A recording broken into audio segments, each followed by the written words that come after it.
Once was a land of woe and strife, where the people were bereft of hope.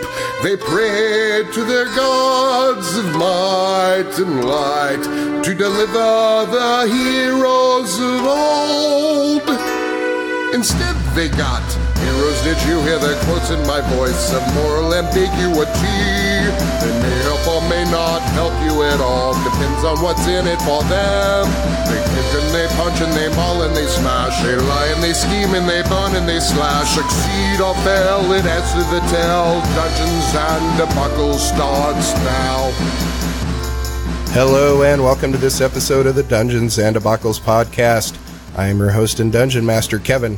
Going around the table, Hannah. I'm Hannah, and I'll be playing Talia, the human rogue. And Shane. I'm Shane, playing Alexander, the human wizard bard. And John.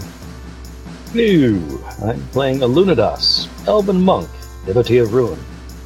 Cook. And Blake. I'm Blake, and I'll be playing the eldritch knight / wizard, Juliet. The last time on Dungeons and Debacles podcast, you salvaged what you could from the Red Talons camp after the Ashfell Knights attacked. Then you headed to the town of South Bend to cross the Black River to get to Ashfell. You got to the town and got some stares as a heavily armed and armored party. You decided to disguise yourselves and take some rooms at the inn to get cleaned up. Juliet disguised herself as a priestess of Arathis and heard a rumor from the barkeep that the temple in Kala had been burned down with all the priests and paladins inside. Which, she had a hand in that. You cross the river on a ferry and you find yourselves in the city of Ashfell. Over here, you can see like the grass area here that hasn't been beat down or mowed. Is really lush and green, and the earth here underneath, in between like the gravels and the broken up brick over on this side is really black, and you can see where some horses have their hooves have kicked up some of the earth and clods, and you can see that it's like this really like dark black, almost topsoil. You think anything over here would grow really well. Once you're over here though, one thing that really sticks out are these black walls that are made out of black obsidian, and the closest one is probably about maybe 200 yards to your right as you get off the dock, and it's about 20 feet tall. The dock area here is pretty large, but not like a huge dock town. You think it could accommodate 50 or so flatboats, and there's currently about 10 or so already docked. All the buildings here aren't very tall.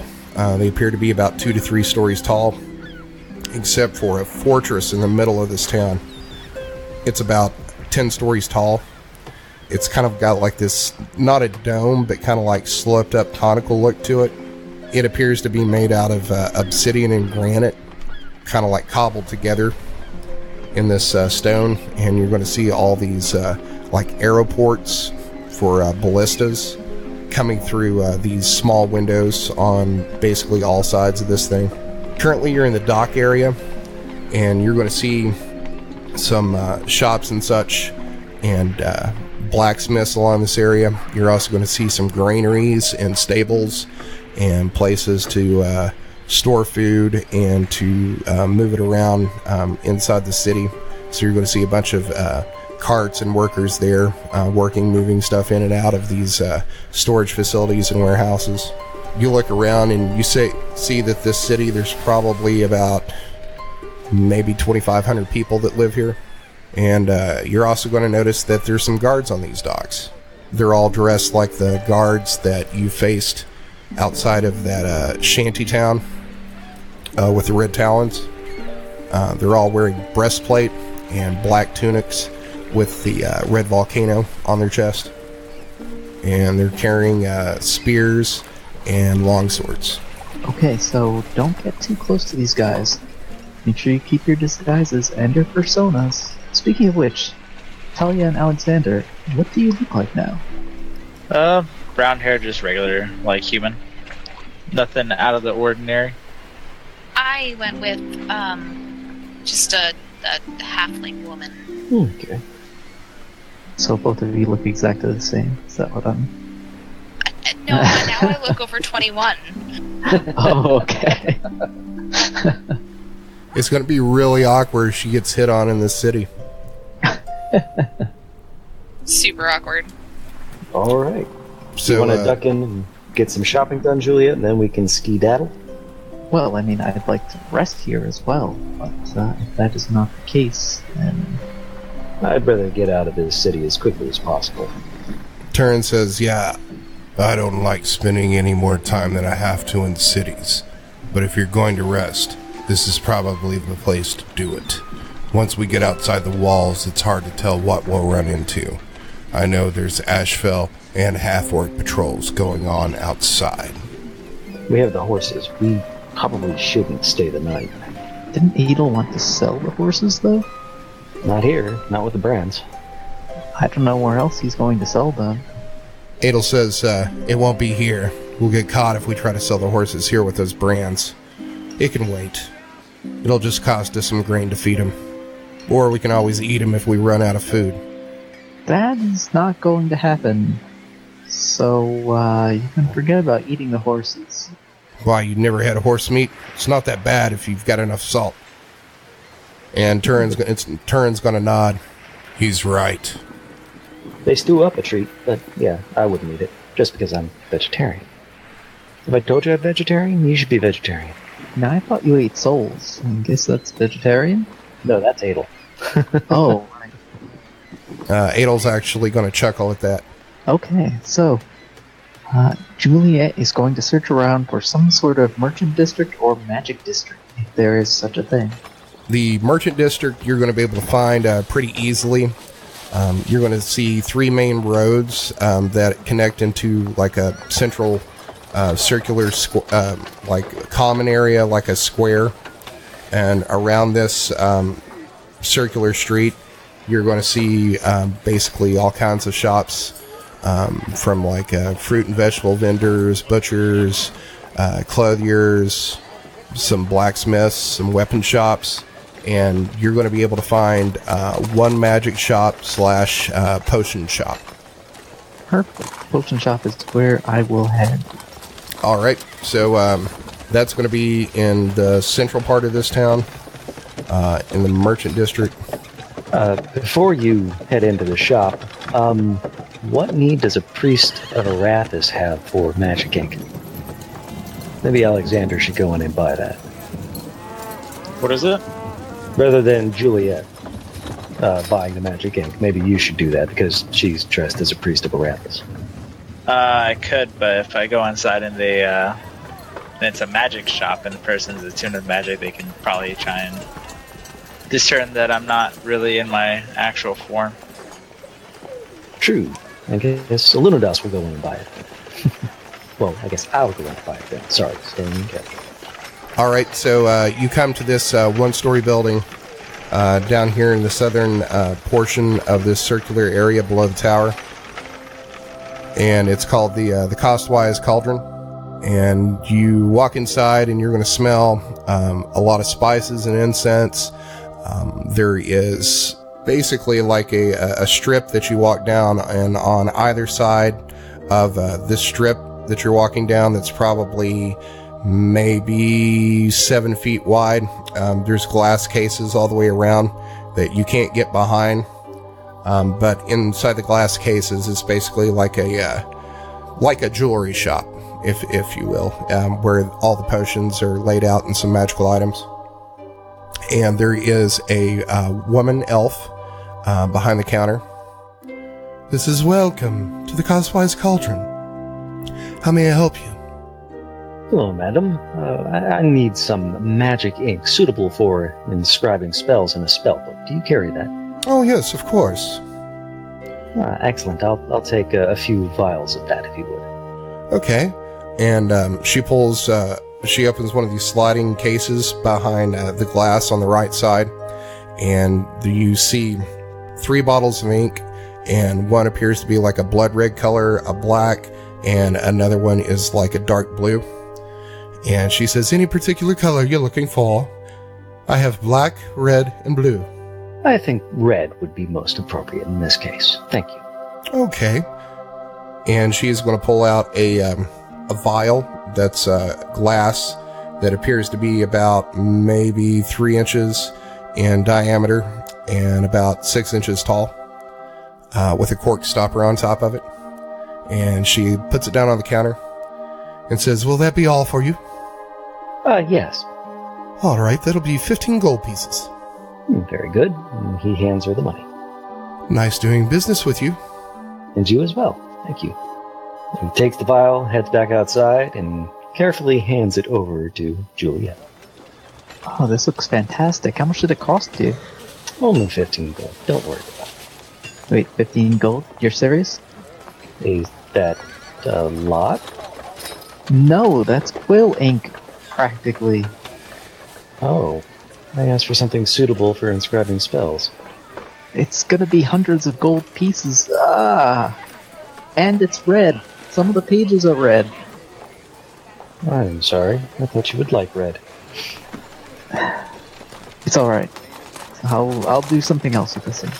You want me to go back in and try for different ink? No. We'll survive. Okay. So yeah, you think there might have been some miscommunication. That's what you get for sending a monk to do a mage's business. Yeah, for that much ink that's in there, you think that would have probably cost about 500 gold pieces. So a significant difference. Maybe a little bit. Yeah, that's basically just regular ink that's been colored. You can send them back in. I want a refund. This ink isn't magical enough. Maybe you can make your own, like with the blood of salamanders and newborn good dragons or something. It's pretty tempting, actually. Actually, yeah, that dragon blood would probably be pretty good for writing magical spells. And we had a source of dragon blood. I don't suppose anybody cooked some of that, did they? We did. That could be useful. And you could probably sell it for a pretty penny, too. You're not really hurting for money at this point. Still, if there's anything special you guys want, might be worth buying. Or selling, rather. True. All also have the scales. Do you need anything? Yeah, there's quite a few potions in there, and even some magical items. But to be fair, you've got a bunch of magical items and potions you haven't really even used. Yeah, but I keep on forgetting and remembering, and then forgetting that we have healing potions. We did a fair number of them in that fight, if I recall. Did we? I don't think anybody used any healing potions in that fight. I don't think we ever have. Oh, wow. And I think Juliet's got them all. She's got the healing potions. She's got, well, you don't have the poison anymore. I have none of that. All of that is with other people. I haven't needed it. As far as I know, is it on the list of magic items? Because I don't have it on my character sheet, and it ain't there. There is the big inventory list, but I don't have a quick link for that. Hold on a second, I'll bring it up. Found it. I'll put it in Roll20. Yeah, like I said, I have no healing potions. They don't appear to be in any of our inventories. Same. Might be in mine. Well, I know for a fact that Juliet got like 2 healing potions out of that half-orc, his chest in his tent. I know I used at least one of them during Dragon. Healing. There they are. How many did you say you had?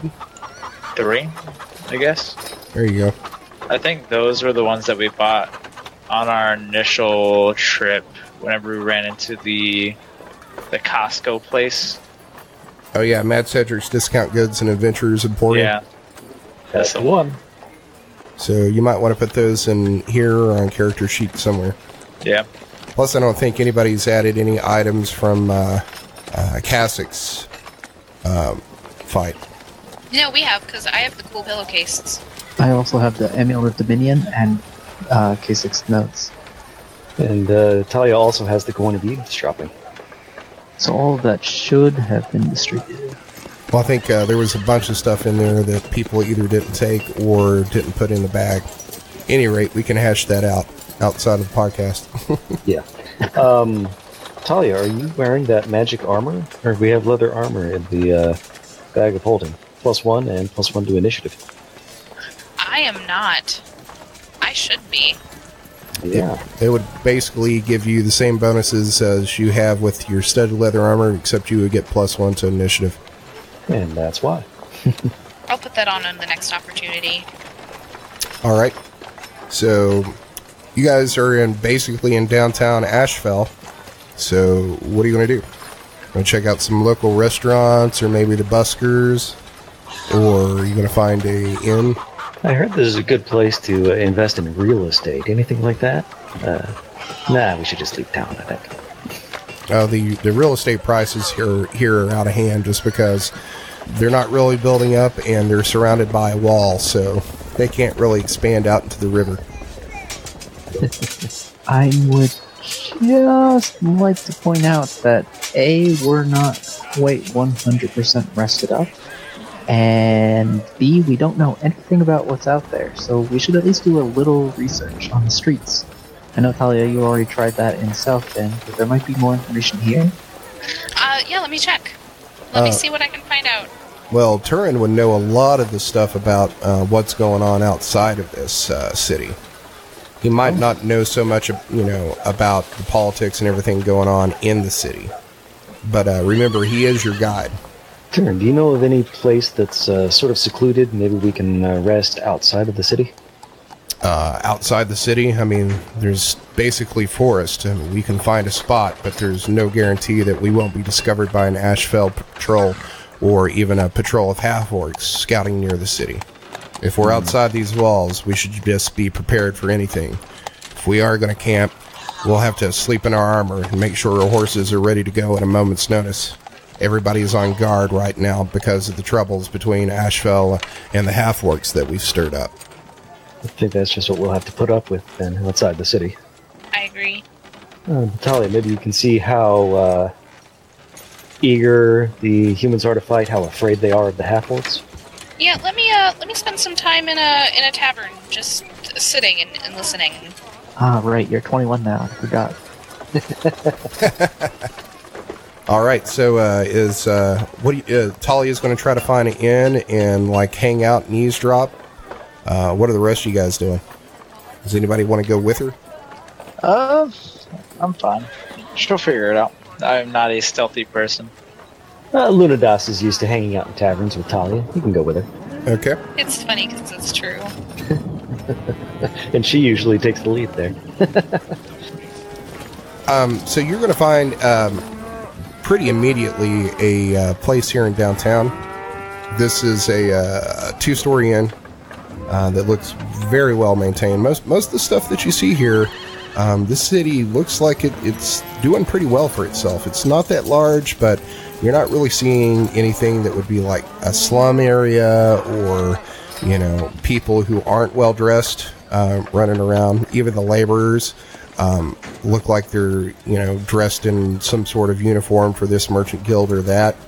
So you're going to find a tavern called the Caldera. It's got like a volcano theme to it on the sign outside. And you walk inside and it's very neat. There appears to be a lot of workers here who look like they're calling it quits for the day. Around this time, it's probably 5 o'clock in the afternoon. Behind the bar, you're going to see two women who appear to be taking orders and putting out food and drinks. And there's probably about 30 people in this room. All the tables are taken, but there looks like there's a couple of tables. They're made to seat 12 people or so. That a group of people are seated on one end, but it looks like there's room for 2 or 3 or 4 others to sit on the other end. I'll go up to that group and say, do you mind if we take these seats? Ah, for a pretty lady like you, no, have a seat, come. Oh, this is awkward. I should have said I was a man. Well, then your voice might have sounded strange. And then he's going to pat the table beside him for you to sit. I'm gonna. This feels so skeezy. I'm gonna sit next to him. All right. So you sit down. I'm assuming Alunodas is going to sit down as well. Yes. If he had been quicker on the uptake, he might have sat down next to the halfling. The guy. Okay, so the guy that's motioning you to sit down, he's actually pretty attractive. He's a human. Looks like he's about in his late 20s or early 30s. He is dressed in a gray tunic that has a anchor on it, and he's got like medium length, sandy straight hair. And says, "Haven't seen you around here before." This is my first time in the city. Oh, well, welcome to Ashfell. What business do you have in the city, or is it pleasure? Oh, I'm just visiting some family. I was, trying to figure out what's safe here, what I can do before they get back from their trip. I don't think I understand. So, are you visiting people that aren't here? I got here a couple days earlier than I expected, and they were still away on business. Oh. Well, who's the family? I might know them. Can I do a history check to see if I know anything about this area? This is going to be a deception roll. Oh, okay. No. That's a 9. That is a 9. Okay, Right. I'll be honest. I told my family I was visiting people out in this area, but I don't know anyone here. Oh, so are you just trying to get away from your family? Or what's going on? Tell me your story. Well, my family's a little overbearing and pretty protective. I haven't had a chance to just go out and be on my own ever, and I just wanted to get away. Well, it doesn't seem like you're alone. Who's the fellow with you? Is that your husband? Oh no, we met on the road. We've become good friends. Oh, where are you traveling from? Currently. Well, that's quite a ways away. So do you have any plans?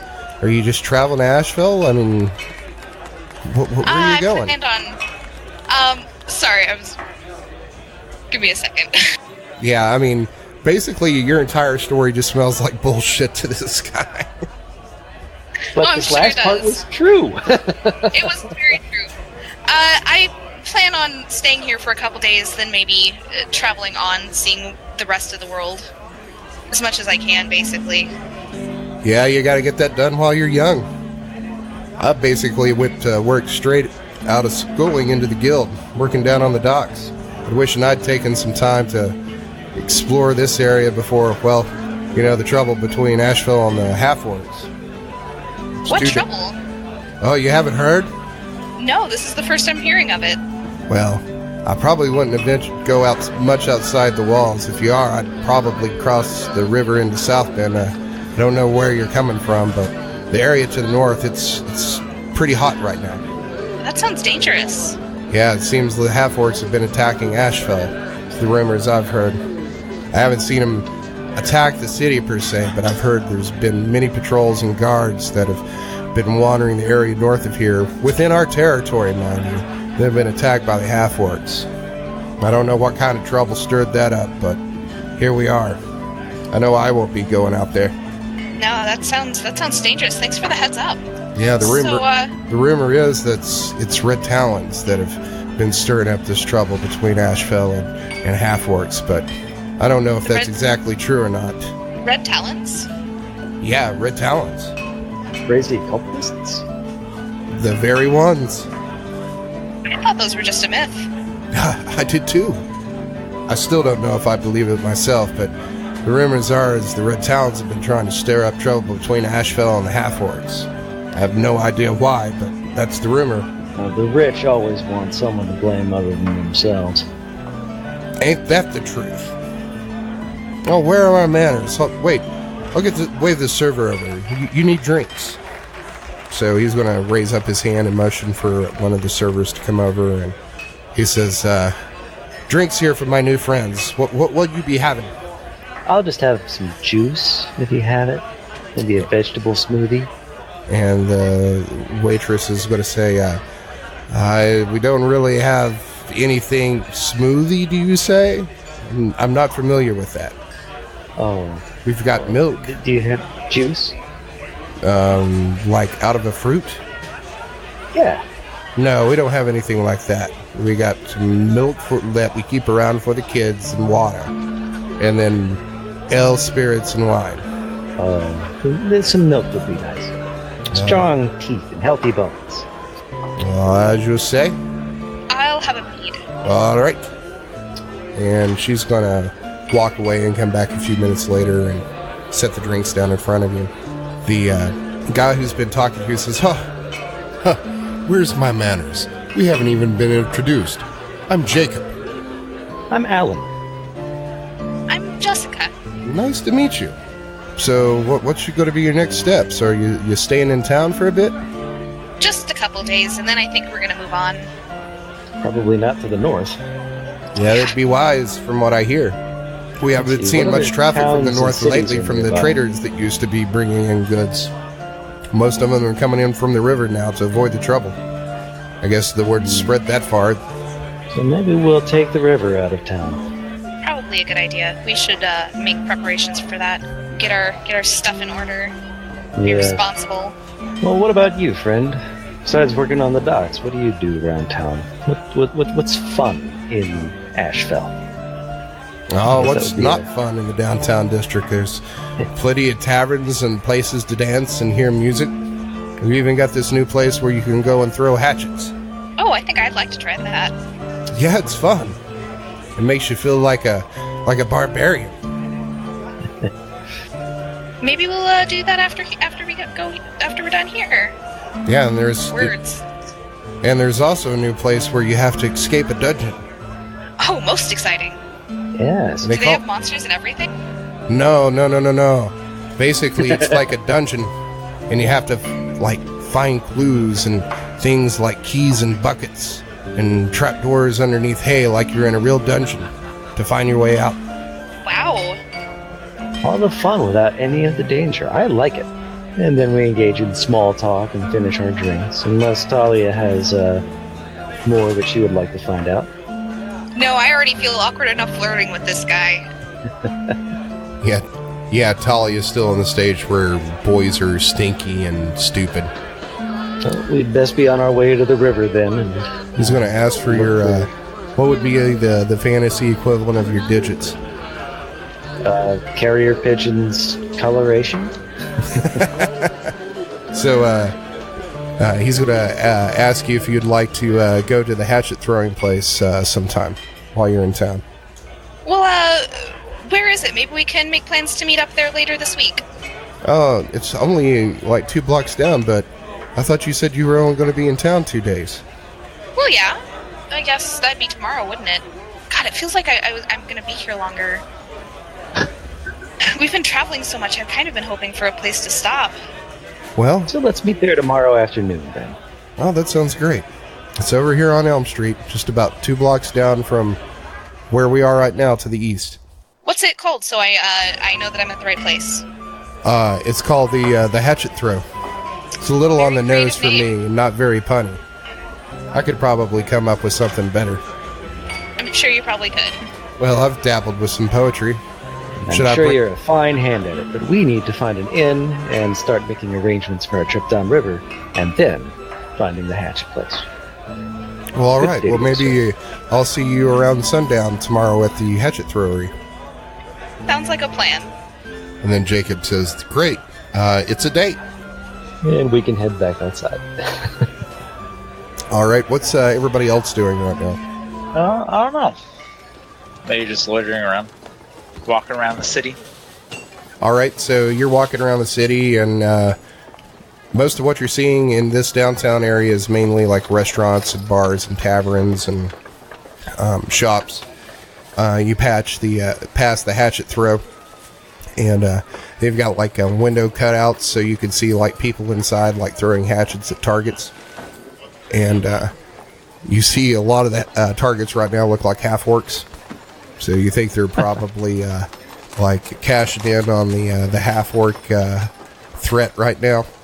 You said that there's a giant obsidian/granite structure in the middle that looks like some sort of gigantic watchtower. Is that correct? Yeah, it's right here, this tower. So do you want to inspect that? Yes, Juliet would love to examine the architecture, as well as any guard patterns, any sort of any conversations she could overhear, since she's disguised anyway. Okay. So you get closer to this thing, and it looks like it's about 10 stories tall and kind of bullet-shaped. At its base, it's probably about 200 feet in diameter. Outside, and the structure itself looks like it's a combination of this aggregate of granite and obsidian that's been mortared together. And there's these giant slits about every 10 feet or so all the way around it that look like they're big enough for like a ballista to shoot out of. And then surrounding the whole thing, there's another circular wall that's about 10 feet tall that's made out of the same stuff. About every 50 feet or so, you're going to see like a gate that's guarded by 2 guards. And the gate itself is probably about 15 feet wide. So it's large enough to fit just about any sort of cart through. And there are wooden gates that are currently open. And it's the same guards that you saw before in the half plate with spears and long swords and the black tunics with the red volcano on them. And as you walk by, you can see that they're scanning the crowd. Uh-oh. Juliet's gonna tug that robe hood just a little bit lower. Alright. As you walk by, you're looking at them, but it doesn't seem like they're like looking at you actively. They're just like scanning the crowd. And at this time, during the day, there's quite a few people here, but it's not like, shoulder to shoulder packed. What does it seem like these people are doing here? Are they just kind of passing by? There's people on carts. There are people on horses. They look like they're either moving goods or they're just strolling the town at their leisure. Gotcha. And is this place like the main thoroughfare to gates outside the city or something? Yeah, as like you walk around this circle, you're going to see that it basically has spokes that go north, south, east, and west out to the to different parts of the city. So this is like a big circular area that's like the hub for all these, almost like a turnabout if you were in a car. Gotcha. Okay. Like a National Lampoon's European Vacation when they're driving around. It's like, hey, look, kids, Parliament, Big Ben. Juliet is going to take a risk and find one of the guards who is scanning the crowd. She is going to, if at all possible, try and talk to him and figure out what all the commotion outside the city is about. Okay, what do you look like at this point? I don't know what priest robes of Arathis look like, but they're big enough to fit Juliet, and I guess just a normal set of robes with a hood. All of her stuff is packed into her backpack, except for her halberd, which is summoned away in a demiplane, and her longbow, which she is using as a quarterstaff, unstrained. Okay. So, you're going to walk up to one of these guards, and the guard looks at you, and it's a human. He's a male, probably in his 20s, and he bows slightly to you, with his head, and says, "Good afternoon, priests." Good afternoon. I'm from outside the city, and I heard that there was a great conflict outside the walls. What can you tell me of this, my child? Yes, and half-orcs up north been stirring up trouble. Been attacking our patrols outside of town. Oh dear. And there are no attempts to make peace, or? We don't need no peace with them. They just need to stay up on the side of the hills, and we'll stay down here. We don't need them down here, and there's no use of us being up there, so I think we should just leave each other alone. And you're going to see a dwarven guard that's standing beside him, and he just huffs and nods his head in approval. Are they more like barbarians or civilized, like people should be? What do you think? I mean, they're half-orcs. Of course they're barbarians. There's not an ounce of culture of sophistication in them. All they know is fighting each other over honor.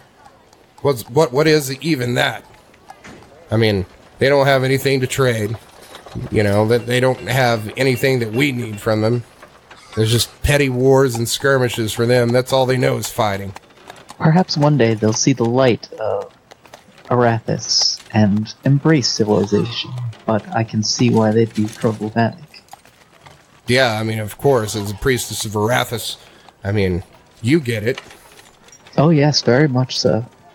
Oh, well, thank you for sating my curiosity, my child. May the blessings of Arathis be upon you. Thank you. And the dwarf's going to nod at you. Alright, Juliet is going to leave that area and try and reunite with the party. Alright, so we'll say you walk back down towards the tavern that they had went into. And Alexander, are you doing the same at this point? Yep. So at this point, Turin's just been hanging out in the square by one of the fountains. And you're going to see Edel come out of one of these bars around the same time. And he looks like he's been drinking. Well, of course he is. Turin, have you seen the others?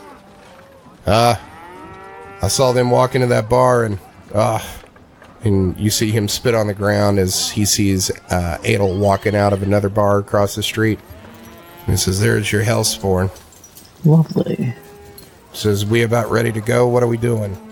No, we simply have to meet up with the rest of them, and then we'll be on our way. He says, "Good. I hate being around these soft city folk."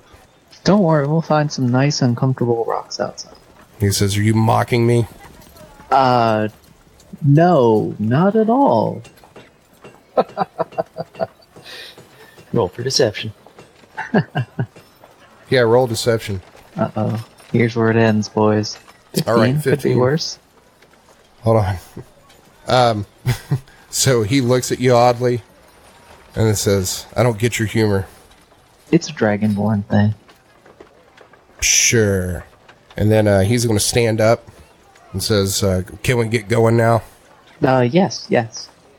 So at this point, Hannah and Alunodas are coming out of that tavern. Edel's going to meet up with you. He's going to see you and walk over towards Juliet, and you'll notice he's going to be keeping some distance from Turin. And I guess Alexander, you'll wait around for a while after you guys meet up, and he's going to show up. So what are you doing now? I think it's time to leave the city. It would appear so. I'm sad we're not going to stay here, but that's not in the cards. I'm not. I somehow made a date with the guy, and I really, really, really don't want to have to make it. Oh, my little Talia growing up so fast. Already ghosting people. Right then. Shall we be on our way? Yes, let's head out of the city, but maybe not to the north. People might notice people heading in the worst possible direction. Yeah. That's a good point. Are there any other gates we might be able to use, ODM? There is a gate to the east and a gate to the west. And a gate for the one with the hairy chest? I think that's how the nursery rhyme goes. I vote let's head out the west gate and get pretty deep into the forest. All right. Sounds like a good plan. All right, so you go down the west road from this circular area in the middle of town. And as you walk down the street, you're only probably going to go about a half a mile before you reach the gate. And as you go down through the street, you see the structures turn from businesses into like residential areas. And as you move through this one, you're going to see that you think this is kind of like the working class area of town. The houses here aren't, fancy or, lavish or anything, but they look pretty well maintained. There's no slums. And as you approach the gate, you're going to see 2 guards. One's a Dragonborn and one's a dwarf that are at this gate. And here are the walls. You get a better look at them, and they're kind of the same material as you saw as that dome, but there appears to be more obsidian in it, which gives it that really black look to it. There is a wooden gate braced by steel crossbeams that is currently closed. And as you approach, the Dragonborn guard is going to look at you and say, "Where do you think you're going?" That's an excellent question. Alexander, I'm trying you're to up. find the map. Yeah, it might be a good time for Alexander Silvertongue. Yeah, my bad. I got distracted. So we're walking through to the thing. Person stops us and asks where we're going. Yep. We have business in Ashmarsh. Ashmarsh, you say? Wouldn't you be better off taking the river? Our horses are better on land, and we get seasick. Well, river sick. There be that as it may. Have you not heard about the troubles with half-orcs? We're hoping they'll leave us alone if we're just leaving the city. Well, your protection is not guaranteed out there, and if you go, you'll travel at your own risk. We've pulled back our patrols of the roads. That's unfortunate, but we must go. And the Dragonborn is going to say, Well, it's your hide. and he's going to go over and unlock the gate. And it's got like one of these big cross beams that slides back and forth. And the beam itself's like huge. It's probably like a foot thick. And he's going to open it up for you. And pulls the gate open and motions you to go outside. And off we go. Thank you for your vigilance, sir. Ma'am. Be careful out there, and I probably wouldn't stick to the road too closely. That's a good place for an ambush. Indeed. That sounded like a threat. Do you say that? No, sorry. I should have said out of character. I don't know. That sounded pretty in character to me. Maybe I whisper it to Alunodas. And Alunodas just chuckles. Assuming it's a joke. All right, so you're going to be heading out of the gate where I'm pinging here on the map, and there's going to be a road that leads out to the west and follows the river. I thought we went west. That would be east, wouldn't it? Yeah, you're pinging the east side. Oh, I'm sorry. I thought you said east. So if you're going out the east side, you would be leaving here, and then there's a road that follows the river to the south of this wooded area up here. Yeah, because And Ashmarsh is to the west. Other thing is to the east. But so as you leave the gates, Turn's going to say, I think we should probably get off the road as soon as possible. The Dragonborn's right. It's a great place for an ambush, and if the half-orcs want to stir up trouble, they're probably looking towards the roads. yes, as soon as we're outside of the view of the city walls. All right. So I guess you're moving into the forest. Yep. Yes. All right. So Turn's going to take the lead on this and says, I'll go first. I know a path up through here. So he is going to take you up through the woods here, through this path, and you're going to travel probably about maybe about 3 hours or so, winding your way through. And the trees here are evergreen trees, and for the most part, they're pretty well in together. There's not a lot of paths through here, and the path he's taking you through is probably only about 10 feet wide. And even though it is a quote-unquote path through the woods here, it's still kind of grown up with grasses. It's not like a road or anything. So you move through here, and the canopy of these trees, they seem to be fairly old growth. Trees here are probably about 40 or 50 feet tall, and there's some dapple light coming through their branches onto the ground. So after about 3 hours of travel, I'm going to everybody to give me a perception check. Hey, a good one for once. Yeah, a good one for once. Passive of 16 for Alunodas. And a 7. All right, so Talia, you are going to hear what sounds like a commotion up in to the north of you. If you had to guess, you would think it was probably over here in this area where I'm drawing on the map. It seems like it's probably about a quarter mile away, and you're starting to hear some like shouts of men. Guys, I hear something. Yeah, it sounds like people shouting. Think maybe it's a fight between the orcs and the humans? Lead the way. It's better to know what we're up against than to just tarry around and avoid it. So are you heading towards the noise? Yep. So we're going to say that you start following this path, and you're going to get to about right here, and there's kind of an opening here through these rolling hills, and these hills are probably about 20 to 25 feet tall, and it's not terribly rough terrain, but it's kind of like taxing on you because it's like climbing this like slowly sloping hill and then down the other side, and then there'll be these spaces that'll be, like 25 to 50 feet, and then you're climbing another hill and then back down, and you're going to come to the bottom of one of these hills, and it sounds like this fight that's now getting louder, and you can hear like the clashes of like swords and spears and men shouting, and you think it's just over the next hill. We should get down and just look. I don't want to get involved in this, whatever it is. Unless we can think of some way to use it to our advantage. Yeah. I'm gonna pull my hood up and kind of just crest the hill so I can see.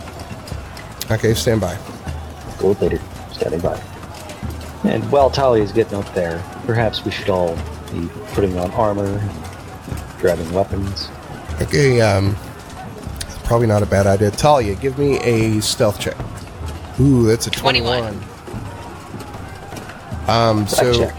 You're able to climb up. You get off your horse, and you're, I guess, tell Abbott to stay there and be quiet. And you start slowly climbing this hill, and then you get down on the ground and stick your head over it to look down into the valley. That was my idea, yeah. And this is what you see. So you look over this hill, and you can see a big battle going on here. And on the west side, you see a bunch of half-orcs that are engaged in battle with 4 mounted guards, 3 what appear to be battle mages, and a hulking silver dragonborn in full plate armor, swinging a glowing greatsword, riding a white warhorse. You have a pretty good idea of his call. What is called?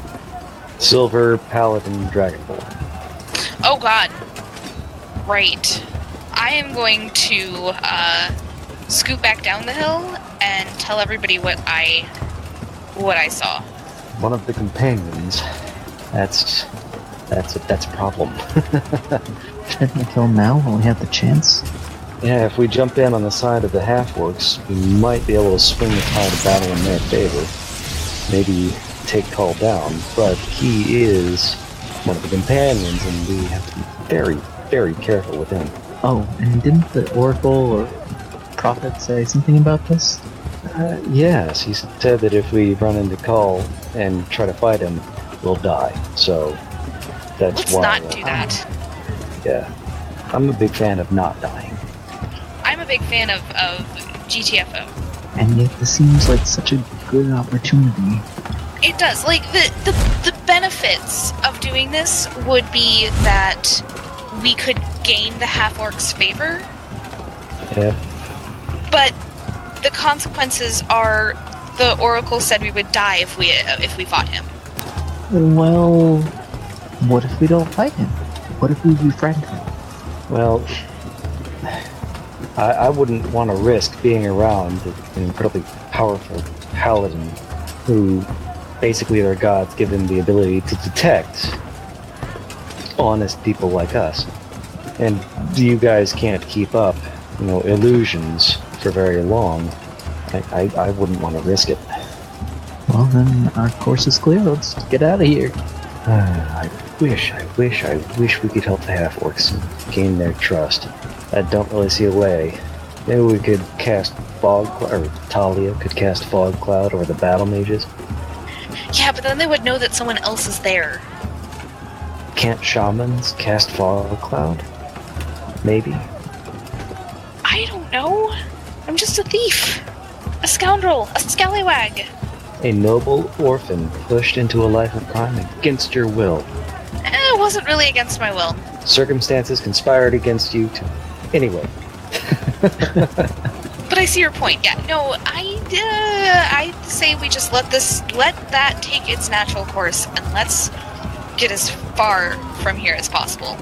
Wait, if they're engaged in battle, and those half-orcs are going to die, almost certainly, Seems maybe reasonable. we could carry news of those half-orcs back and tell them that the paladin has attacked their people.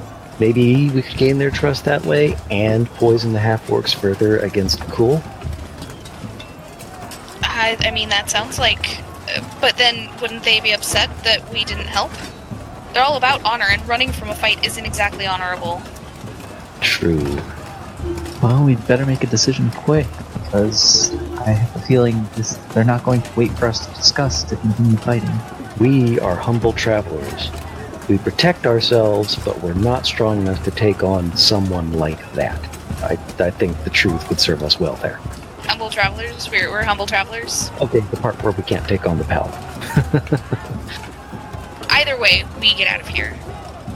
Yes. Quickly and quietly. All right. So this sounds like it's a pretty good place to stop. I think so. And I'm going to have to say you probably made the right decision. Because I don't see... I mean, even with the half-orcs, the way I got this set up, I don't know that there's any way you could possibly win. Yeah, 3 battle mages and Cool? No. Cull. You mean Cull? Cull. Whatever. Sorry, I got stuck in... Yeah, Cull's quite a bit higher level than you. Sounds like more XP to me. Oh my god. This sounds like a grinding spot if I've ever seen. Sounds like get him alone, poison him, and attack him from behind. Thanks for listening to another episode of the Dungeons and Debacles podcast. If I could ask a halfling-sized favor, give us a 5-star rating and review on iTunes. It's the best way to support us. New episodes come out every Monday, so make sure to check your podcast app. Do you have an idea to make the podcast better? Tell us about it on Twitter or Facebook. You can also check out our website to see all the maps, lore, and characters at dungeonsanddebacklespodcast.com. And now a word from our fantasy sponsor. Want to throw hatchets? We got hatchets, and you can throw them at the hatchet throw. Bring your own hatchet or use some of ours. We don't care. We got big hatchets and small hatchets. We even have very small axes. Want to throw daggers? We don't have daggers. We have hatchets, and you can throw them inside our building. You can throw them at stumps with red circles painted on them. We also got stumps shaped like half-orcs because they are attacking us, but they don't have red circles on them. So come to the hatchet throw in downtown Ashfell. We also have ale, wine, and mead. People say hatchet throwing and ale is not a good combination, but what do they know? We also have hatchets to throw, but no daggers. Hatchet throw. The music you heard on this episode was Drums of the Deep, Folk Round, Frozen Star, and Enchanted Journey by Kevin MacLeod and Incompetech.com. Licensed under Creative Commons by Attribution 3.0 license. CreativeCommons.org/licenses/by/3.0.